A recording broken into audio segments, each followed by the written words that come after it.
The Toronto Raptors versus the Bucks. Are we on a collision course to see these two powerhouses meet up in the Eastern Conference Finals? A rematch from last year's Eastern Conference Finals? Listen, both of these teams all season have been absolute powerhouses, juggernauts on both ends of the court. But the question is, which one of these teams, or can both of these teams make it back to the conference finals? Listen, right now the Milwaukee Bucks, as of yesterday, got a big time win, rebounded from the game 1 loss to the Orlando Magic. They came out and demolished the Magic. And then you got the Raptors, who are up now 2-0, sitting over the Brooklyn Nets. And listen, that team right there is rolling. You got some other teams in the East that's going to be threats to both of those squads as far as challenging them for the Eastern Conference Finals, like the Boston Celtics, who right now are playing well, even though Gordon Hayward's injured. You got also the Miami Heat, who are right now rolling. So there are some powerhouses that could be meeting up in the second round, as well as in those conference finals. That's going to be a legitimate showdown. So stick around to the end of this video, as this is going to be the second part of our Daniel Artest podcast takeover, where myself and Art Roy from the R&D vlog went on his podcast to do an amazing show. So stick around to the end of this, as we're going to break down every single matchup in the Eastern Conference, and then we're going to reveal our pick for who's going to come out of the East to go to the NBA Finals. Let's get into it. Are you ready? Welcome back to Journey of a Ballaholic, the best talk show for basketball addicts. I'm your host, General Hannibal X. Now, if you're new on this channel, you're going to be getting my passionate and in-depth analysis on the hottest NBA and college basketball topics. Listen, I'm a ballaholic, absolutely addicted to basketball. And just like everybody, I have my own opinions. But if you like opinions that are backed by facts, go ahead and hit that like button. Make sure you subscribe to the channel, but also be sure to tap that bell notification so that you'll be updated whenever I drop new videos, which is every Monday and Friday at 6 p.m. Eastern Standard Time. Let's take it right from the top. This one I think we all kind of should agree with. The Bucks versus Orlando. To me, I got that as a straight sweep. This is a big game. I would be surprised. I'm gonna be honest with you. I would be surprised if Giannis plays 30 minutes in any game. Yeah, I agree. I think it's gonna be that kind of blowout. What you think? No, man. They lost to the Nets. No, man. Then Brooklyn lost to not Brooklyn. The Bucks lost, was it to the Nets? They lost to somebody when it was Brooklyn, right? Yeah, and I think they tried to sit Giannis. They set Giannis and they got blown out or something crazy. Right. I don't think they can. They're not that strong outside of Giannis, bro. Like, to say he can play 25 minutes and be like them boy. Like, let's break down the Magic team, bro. Of course, they lost Jonathan Isaac, right? I was just talking to my wife about this. Vucevic, Aaron Holiday, Fournier. You bringing Fultz and Ross off the bench, and you starting DJ Augustine. That can win you a game against Giannis, a lower Giannis or limited Giannis, if you can talk about it. They'll win, bro. Like, you definitely have to play Giannis 35 minutes this series. I don't think it's going to be as easy as we thought it was. This is the most probable sweep of all the series. This is the most probable sweep, right?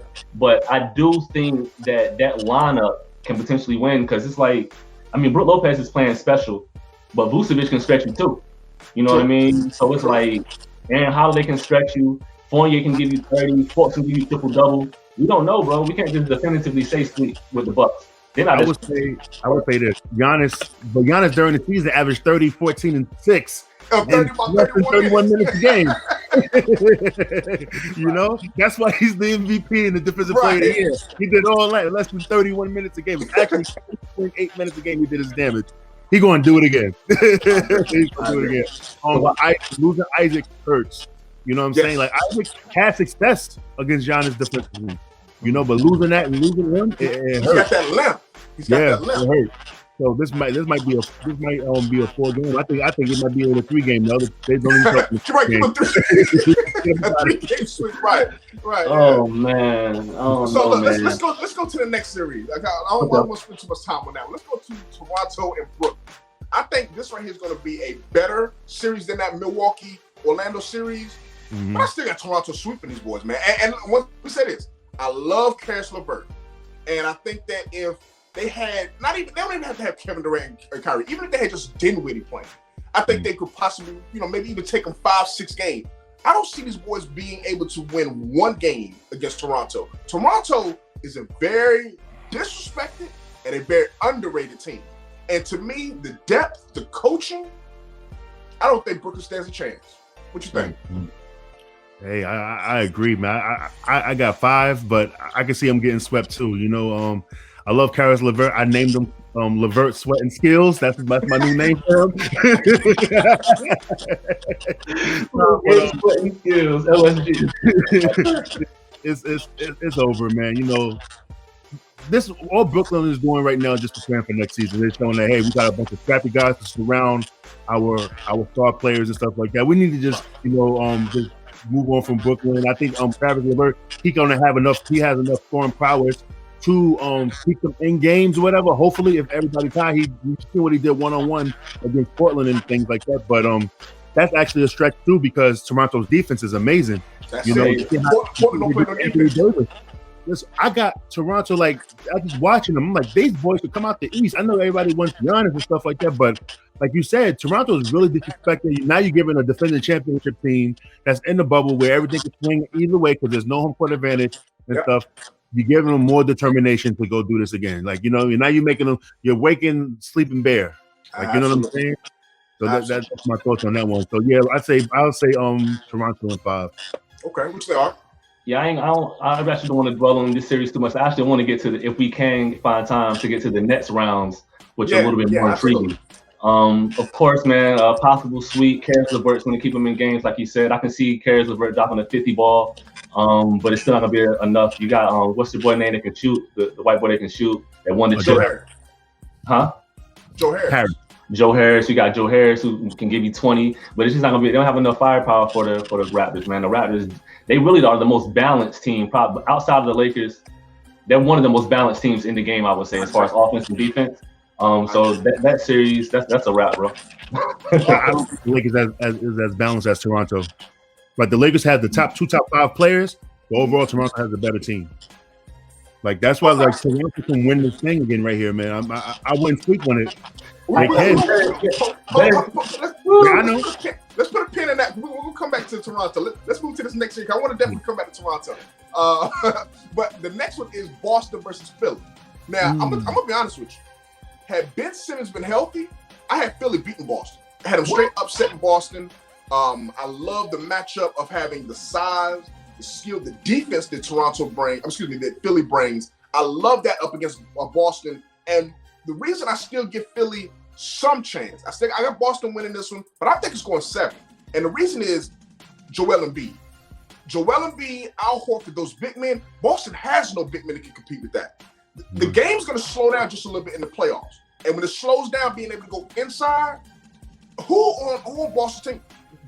Enes Kanter, Daniel Theis, they're not going to be able to hold in Joel Embiid. He should average 35 points, about 15 rebounds against these boards. And then Al Horford now moving back to that starting power forward spot. You still got Tobias Harris on the perimeter. You got Josh Richardson on the perimeter. And Shake Milton. Listen, Toronto, I'm not keep saying Toronto, Philly, I wish Ben Simmons was healthy because I would have picked them to upset Boston, but I got to go with with Boston at 7. What's your thoughts, man? Oh man, let me listen. The numbers actually show that when Ben Simmons is out, the Philly's better. Offensively, they are. Offensively, but defensively, he's leading the league in steals. You know what I'm saying? Like, he's an elite defender. And so I don't know. Go ahead. 35 and 15 for Embiid in this series is definitely achievable, but it's up to him. Like, which Embiid gonna show up? You know, we know that, like, when he's focused, he's the most dominant player, and he's the best player in the NBA. You know what I'm saying? I think he's the best big man in the league when he's focused, but you just don't know. I could definitely see this series going 7, but I'm gonna say Boston's gonna have it in 6. But if Embiid is focused, they can actually steal it. Like, that 3-6 seed actually ain't too far off because of Embiid's talent. He's that good.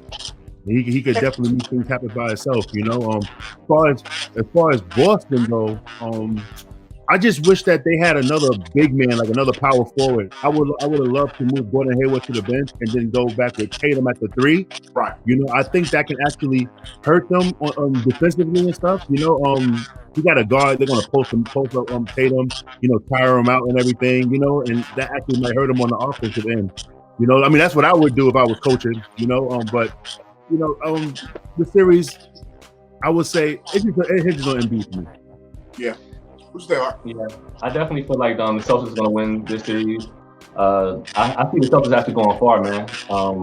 those bottom four, even the five, man, those big guard players incredible. You know what I mean? And then I believe in Jaylen Brown. Jaylen Brown has playoff experience. Of course, Jason Tatum has playoff experience. That's something that the Tate Milton doesn't have any playoff experience. Josh Richardson played a little bit with the Heat, but he was like a fourth player. He's still a fourth or fifth player, so he really doesn't have that lead in the team in the playoffs type experience. While the Celtics, that's all they have. Outside of Kemba Walker, who doesn't have much playoff experience, but Tatum is a leader, Smart is a leader, Jaylen Brown is a leader, and his Cancer has playoff experience, you know, with the Thunder. So it's like all these players are really experienced there, while outside of Horford and Embiid, I don't think they have much playoffs. Tobias Harris was at the Magic. They didn't go to the playoffs. I think even when he was at the Pistons, he didn't go to the playoffs. So they don't have much playoff experience. You know, y'all know it's a completely different ball game. It might be a little. You know what, yo? We've never witnessed a bubble playoff game. Who knows who's going to be refereed? You know what I mean? Like, we're used to the crowd having an impact in these playoff games, everybody being hyped, you know what I mean? That type of interference. But right now, bro, it's really just the players against each other. It's like practice ball. You seeing the best shooting, they ain't missing shots because it's practice ball. It's literally, you just seeing them display their skills pretty much right now. It's not the same ball game that we used to. So, of course, I see the Celtics winning. I see the Celtics going far. I don't really see the Sixers doing much with this, the advantage the actual Sixers do have is the fact that this is a bubble game, and they don't have to face the crowd and face the ruckus that the Philly fans would give them, or the Celtics fans would give them. I don't have that right here, that element. So I can see the Celtics winning easily in 5 or 6. I don't see Joel Embiid being able to carry them. Horford's getting old. We do have to acknowledge he played at, him and Joakim Noah, they at least 34. You know what I mean? They at least 34, 35. So I don't 06, 07 finals, right? Yeah. But he was at UF probably about that was 2000 when they went back to back. That was 6 and 7, 2007. So he's been in the league like at least 14 years. Right. So I just don't really see him being able to be the presence that he was when he was with the Celtics or with the Hawks.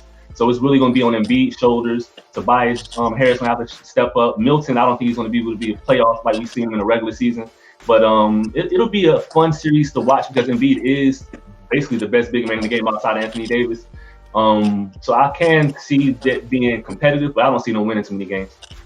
Okay. I think it was a good point you mentioned about the bubble aspect, because Philly does have the best home record during the regular season, and they're also one of the worst road teams. So being in that bubble, not having to play on the road, I think is going to be a big advantage for them, especially being them in that 6th seed, but they weren't going to have to be the underdogs or the team was going to have to go travel on the road. That was going to be a big advantage for them if they were healthy, but Ben Simmons, unfortunately, is going to be out. So let's go ahead. I think we all got Boston moving on in that series. The last series in the first round is going to be Miami Heat and the Indiana Pacers. Now, this is one where I'm more intrigued in the head-to-head one-on-one matchup of, like you say, Durham, Bull City's finest, TJ Warren, going up against Bulldog Jimmy Butler. That right there is going to be the matchup I want to see. To me, honestly, I'm going with Miami to win this one in 6. I just love the shooting. I love the tenacity of this team. Bam, like not having Sabonis, that's a big injury for Indiana. Not having Sabonis to be able to bang down low with Bam is going to hurt them. And Miles Turner is solid, but he's not going to be able to deal with all of that, the size that they have down there with Maj Leonard, Olynyk, Bam. So it's just too much down there for them. So I am going with Miami in 6, but I want to see that TJ Warren, Jimmy Butler go head to head, because these guys, every time they go against each other, they go at it. And I was kind of disappointed in Warren the last time they played, because I was expecting more of a, one of these big performances from him. But Jimmy's he's a dog, man. So it's not going to be easy. What you think? I think that is levels to this. You know what I'm saying? As good as TJ Warren is, he averaging over 30 in the bubble. As good as he is, we're talking about Jimmy Butler here. Elite defender, super above average or offensive player. I don't know, understand the Jimmy Bucket name or whatever, but that's another story or whatever. But he can defend. You know what I'm saying? What they held TJ Warren to 12 points. It was all in the first half the last time they met and stuff. And then now you in a bubble where there's no home court, no away. You know what I'm saying? No fans or nothing like that. Now you just got Jimmy Butler, who's already one of the most hardworking players, one of the most mentally focused, tough player.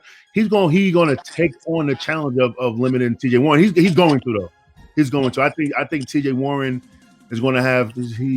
I don't think he will average 20 in this series. I think he's going to make it very tough. it's personal too. You know what I'm saying? Like I know y'all see that almost fight they got into.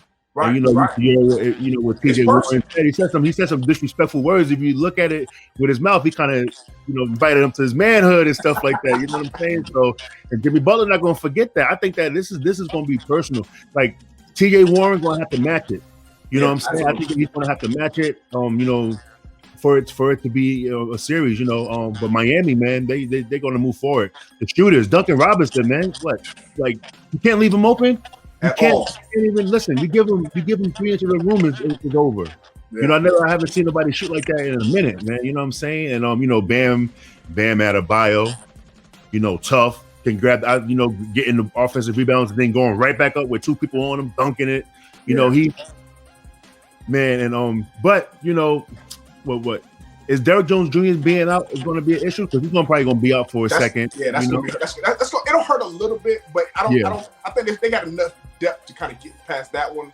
But they need him for that next round. I think we all have. I mean, I don't know if you pick Miami as well, but I think we all have Miami moving on to the next round. So they're going to need Derrick Jones Jr. in the next round, which we'll talk about after our goal. Yeah. Quick, just a couple of things I want to touch on. Of course, I do have the Heat winning that series. I mean, the depth of the Heat, man, they go super deep. Don't forget about Dragic, bro. Goran Dragic is, I think he might have been an all-star in the teams or something like that. Dragic is the truth. So just going to be like Kendrick Nunn, you know what I mean? Cuz came out of nowhere. They really have a super squad. But I'm talking about that Jimmy Butler, and this is off topic because we already know we feel like the Heat's going to win it. Jimmy Butler versus TJ Warren. When you put that that mental aspect into it, and you put offense versus defense wins that. When you start thinking too much and trying to be ultra aggressive unless you Kobe or you just somebody that got that mentality, I'm gonna kill you. Like usually when it's a mental game like that, the defense wins out that because it's like, okay, I'm offense probably extra hard, extra forceful, getting charges, shooting bad shots. Like it doesn't really work for an offensive player like TJ Warren. So if they really go on that head-to-head mental battle stuff, Jimmy gonna win that all day because Jimmy is the defensive force that he is. Well, let me this last point I'll say before we move on to the second round is I agree. However, just like I was talking about with Paul George and Kawhi and their ability to try to guard Luka, the same thing for this as well. That aggression could be a negative in certain instances. Being if Jimmy Butler is so locked in on I'm gonna lock him down, I'm gonna shut him down, that he's over aggressive and he gets a couple early fouls, that could take him out of his game, literally out of the game, right? And so now that kind of levels the playing field a little bit more for Indiana because they still got Oladipo over there, right? So they still have some guys who can put the ball in the basket. So that's one thing we want to keep an eye on is can Jimmy lock him down like we think he can, but can he do it without getting into foul trouble? That's going to be really important. So let's go ahead and jump over to the second round. Let's start right with the Miami Heat, who will be taking on the Milwaukee Bucks. This is a series where, man, listen, this right here is a coin flip for me. I honestly think, and this is why I say they need to have Derrick back because that length that he has, that athleticism that he has, they're going to need that against Giannis and this Bucks team. Listen, I literally can flip the coin, and I got to go on 7, and I really don't know. I know I'm kind of waffling here, and I don't really know necessarily who's going to win. I'm going to say the Bucks, but I don't feel 100% strong about the Bucks winning the series. Miami matches up with them so well because Milwaukee, their defense starts inside out. They defend the paint, they give up threes to make sure that they can. That's why they got Brook Lopez, Robin Lopez, Giannis. They're going to pack it in the paint and give you those open shots, but Miami's going to take those open shots. So it's truly a matter of do or die. You're going to live by the 3, you're going to die by it. If Miami's hitting those threes, I think they're going to win at least 3 games. The question is in a game 7, when the pressure's on those young boys, Miami's young, Tyler Hero, Duncan Robinson, Kendrick Nunn, these young guys, can they hit those same shots? That they're going to get those open shots. Can they hit those shots in a game 7? I know Jimmy's clutch. So when it comes down to, if it's last 5 minutes, last 3 minutes of a game, I want the ball in Jimmy Butler's hand. And I can't necessarily say the same for Milwaukee with Giannis. So Milwaukee's got to blow this thing out. Because if it gets, the closer it is in the end of the game, I'm leaning more toward Miami. But in a game 7, the superstar talent that Giannis is, I can't bet against that in this series. But once again, I know I'm waffling. I wouldn't be surprised if Miami wins that game 7, man. What you think? That's tough. Yeah, they guarded Giannis the best, except for that last game when Giannis shot 13 for 13 on twos in their last matchup they played against. Yep. Yeah. He shot 13 for 13 on twos, bro. But Bam does almost as good of a job as anybody in the league at guarding him, though, bro. Yeah, that last game, Bam had no answer. So no answer. You know what I'm saying? But you're right, though. You know what? This is actually a coach's battle more than anything. Yes. That's what this one is. This is actually a coach's battle. Great call. You know, Spo. You know how they play Giannis well. Like I said, they played him the best. And then you got Bud with the 5-out offense and stuff like that. This is just this. I think this is a chess match between coaches. Like, what are they going to do? You know what I mean? Giannis. I like Giannis. I like what he do, but I also want him to develop that 1 dribble pull up, 2 dribble pull up, 3 dribble pull up, and also more better passing than just driving kicks. You know, you don't really see him drive and pass in traffic when he's going to the basket. He's going to even go up and take the foul. He's not a good free throw shooter or whatever. So I would like for him to drive to the basket and then dish it off. You know what I'm saying? We don't really see that and stuff. And it's funny that, we're going to nitpick on Giannis' game because, like I say, 30, 14, and 6, like, you know what I'm saying, in 31 minutes, you know what I'm saying? It's kind of crazy. But playoff time, they can definitely limit him. You know, Toronto laid the blueprint out last year on how to stop him. They did. They Yeah. did. Man. What you think, man? This is a tough one here, bro. This is one of the toughest ones. This is one of the toughest ones. I got to go with the Bucks, though, man. Chris Middleton showed me a lot in the bubble. I really think he's ready. It seemed like the time off that little hiatus, the 4 months he took serious, because he looked very sharp. I think DiVincenzo is going to be a factor. I see him getting to the bucket a lot. Like, he's a really strong finisher. Brook Lopez is honestly having like a resurrection, man. Dude averaging like 20, 25 points. I don't really see anybody that can really handle him inside out as far as Brook Lopez. So they really have the advantage in a lot of areas. I really can't call any advantage that the Bucks really have. If you look at perimeter defense, maybe. I think the Heat might have better perimeter defense because they have Jimmy Butler, Dragic, people that are experienced out there. But then they're youthful too, so that'll get exposed in the playoffs. So I don't really know if the Heat really have much of a chance. I would probably see this being an easier series than y'all are predicting, more like 5 or 6. Yeah, 5 or 6. The only thing that would, because they're both almost equally shooting teams. Like, the Heat have those 2 guys that are excellent shooters, but all around the Bucks shoot with Middleton, shoot with Brown, shoot with Lopez. I wish Giannis would stop shooting, give him 2 more seasons. You know what I'm saying? But Malcolm Brogdon, Malcolm Brogdon's gone now. But yeah, they really deep as far as on that perimeter as far as shooting.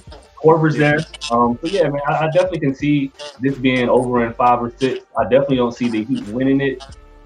Jimmy Butler would have to play really strong offensively. I know he's a hell of a. He would have to be almost like Paul George, Kawhi Leonard both ways type. You know what I mean? He can't just be the defensive stopper who gets you points. He has to be the defensive stopper and he's score in order to beat the Bucks. So I don't know if he's really capable of that. Like, this is a bubble situation where he didn't have just the building up the whole regular season to be the all-star superstar he is in the offseason and for the postseason. So I don't really know who we're going to get, what Jimmy Butler we're going to get. But if we get that elite score, they could make some noise. But I don't think we're going to get that. But we also gotta account for Miami's gritty. They can take you out your offense too. Of course they're not as talented as a Milwaukee, but that grittiness matters too. Like, remember, they shut Giannis down before, so they got something to go on. You know what I'm saying? So like, I wouldn't count it out. Like, I wouldn't say 5. Like, Hannibal got a 7. I would say either 6 or 7. But 5 is crazy. Now we're gonna definitely make sure we follow up on these predictions. But make sure that I'm telling you now, do not be surprised when Miami wins that series. Can I ask you a question? Surprised.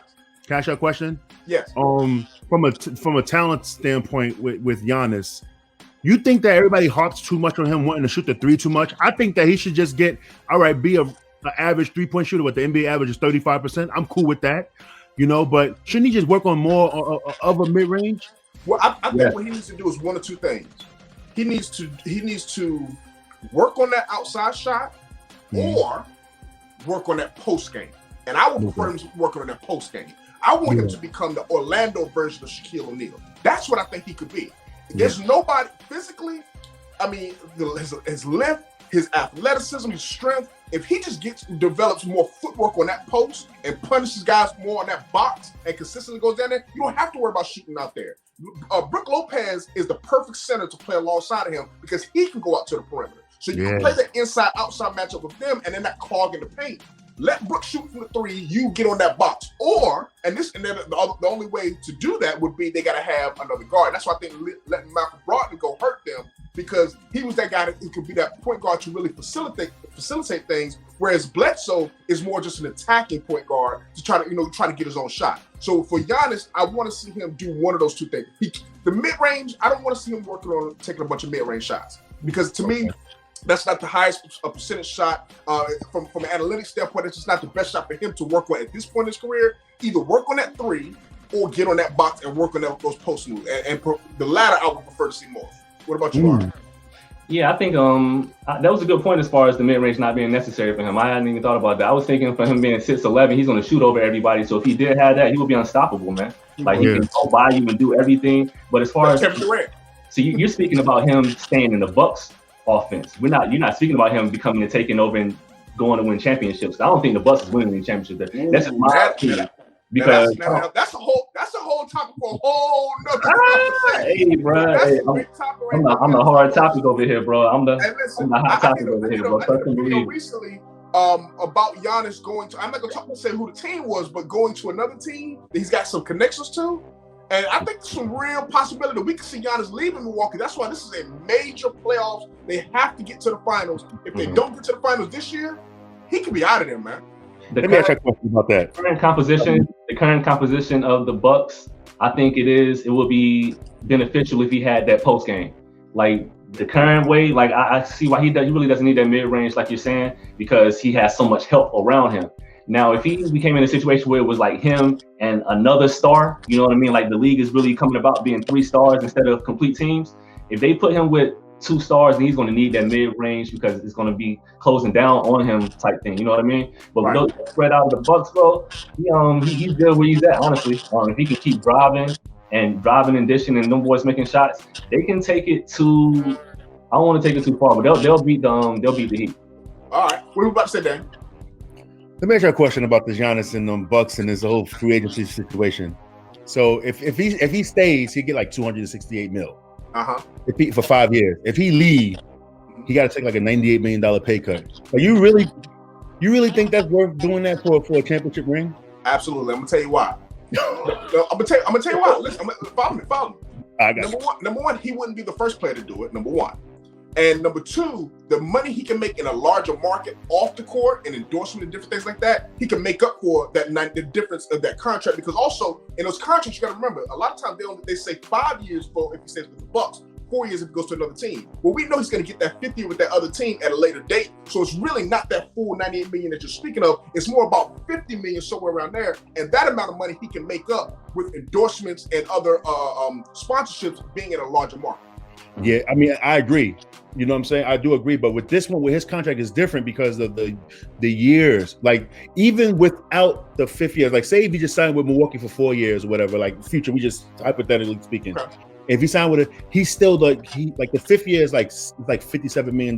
Yeah, but even off the lifetime of that deal, if he goes to another team, even if he sets down for the 4 year only, it's still like $40-something million. That's a lot. You know what I'm saying? Like that's a.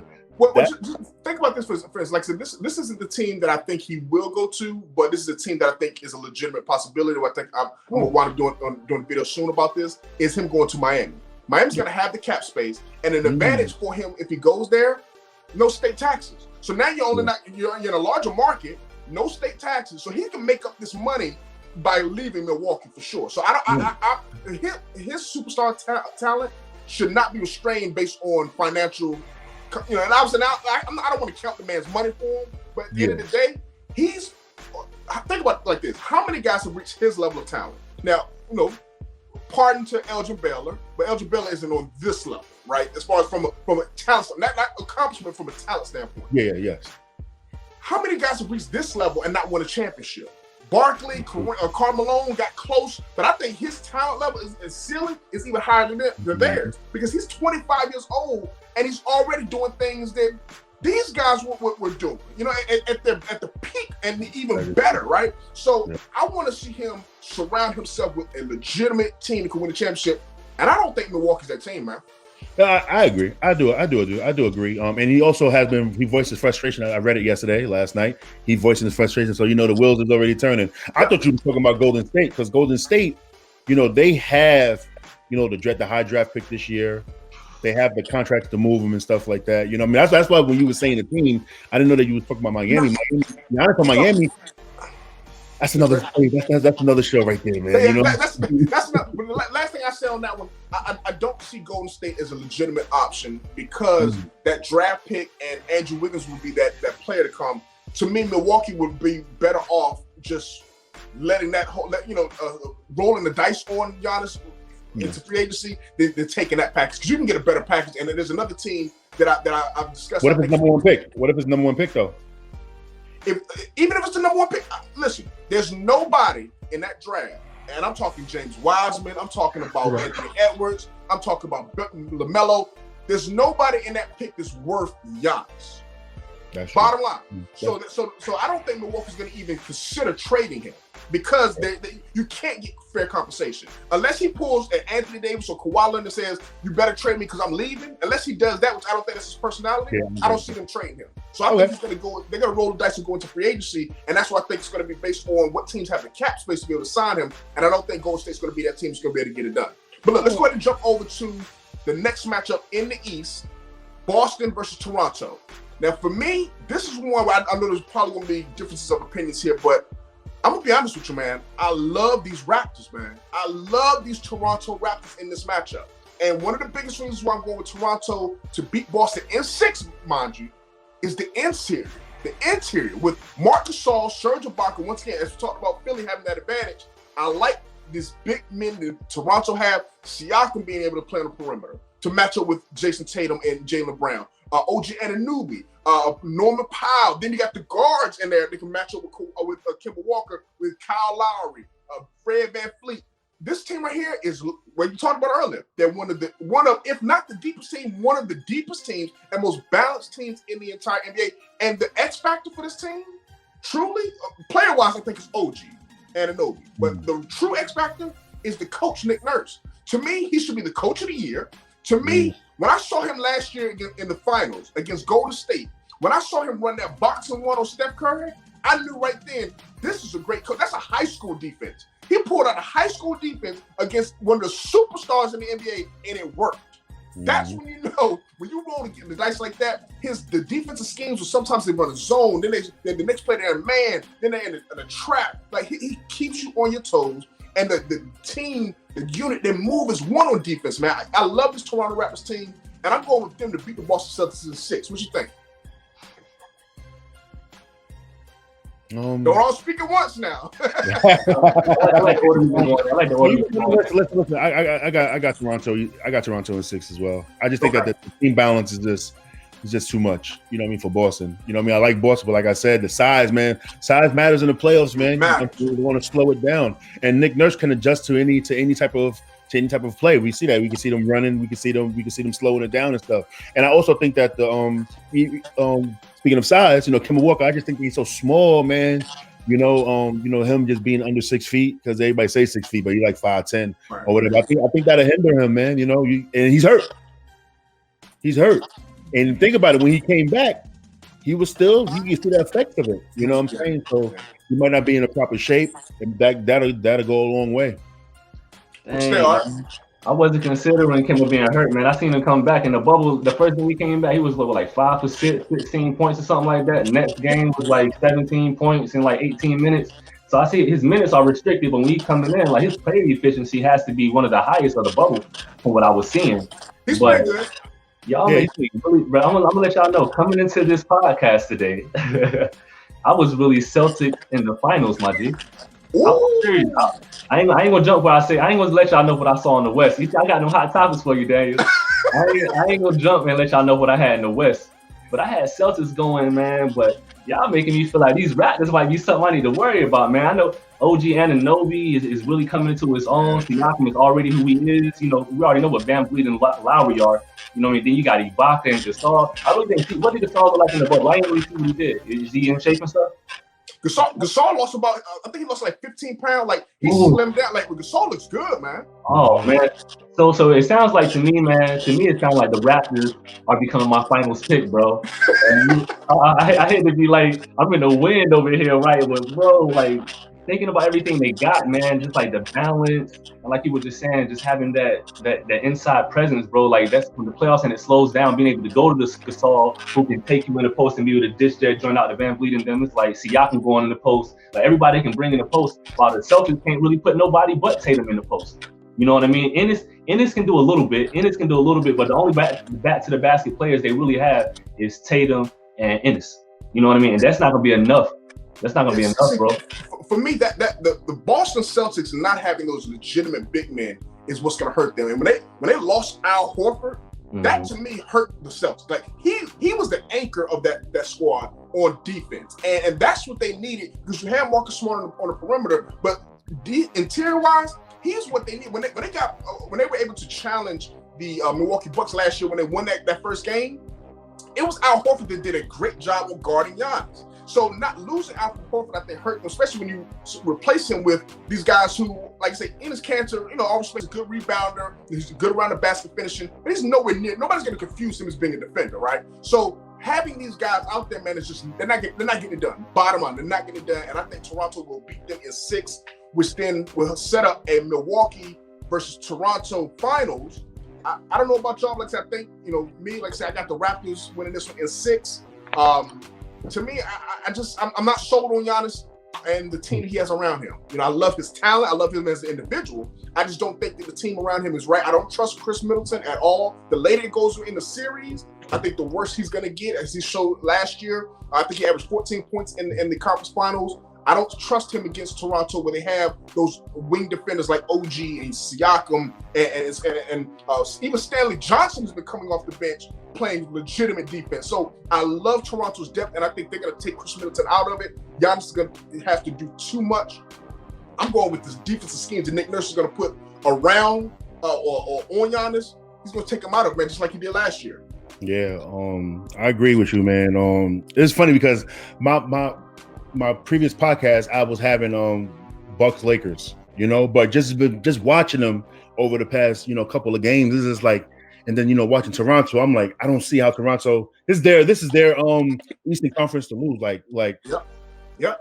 It'd be on them. Like they have too much, like from top to bottom, and they go, like you said about Chris Middleton. Like Chris Middleton, he's going to have to prove. He's going to have to show me that he can play later on in the playoffs and stuff like that. Giannis is also going to have to show that he can adjust his game too as well. You know what I'm saying? Like right. Once they do the whole wall thing, they can take a lot from him and stuff. Right. And Eric Bledsoe, do we trust Eric Bledsoe? Nope. You know what I'm saying? Nope. So it's like I can see I have Toronto moving on in 6. Yeah, man, I'm going with the Toronto Raptors as well. Like I said, I was initially Celtics over Bucks. So definitely putting Raptors up, even considering matchups and matchup differences, I'm definitely going to go with Raptors over Bucks as well, man. I don't trust Giannis when it comes to crunch time. You can't just think you're going to barrel your way to the cup like LeBron used to do in his career. That's why LeBron didn't have success until he was able to get that jump shot solid, you know what I mean? And he was able to get that. Of course, he had Wade allowed him to get that chip as well. But until you get that jump shot solid, like you can't think you're going to win championships, dive into the basket every single play. He's going to get in foul trouble. If they call it fairly, sometimes they let Giannis. I saw a game recently, Giannis should have fouled out, and they rescinded the foul. Did y'all see that game? He had like 8 fouls in that game. Yeah, I'm like, so that type of stuff, man. Like, so you can see who the NBA's darling is. You know what I mean? So if he's treated like the NBA darling, that might be a different series than we're talking about. But if it plays out the way it's supposed to play out, Raptors win that in 6 or 7. Probably 7. I'll lean with 7 because Giannis is special. I'm not going to take away his talent. I think Middleton's going to win a couple games. He'll give you a couple 35 pieces.